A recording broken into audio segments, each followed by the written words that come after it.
Cuando nació la Sandra, ¿cómo cambió? ¿Qué supuso? Un golpe muy grande. Pues fíjate tú, cómo nos sentó. Me acuerdo que venía por la tarde el tío Chano con los críos y se enteró entonces.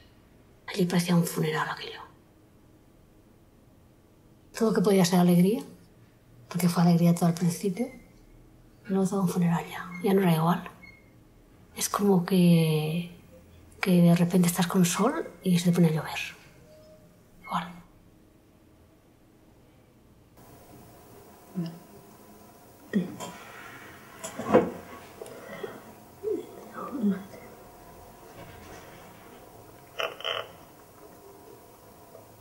¿Cuál va después? La de. Muy bien. Vale, un momento.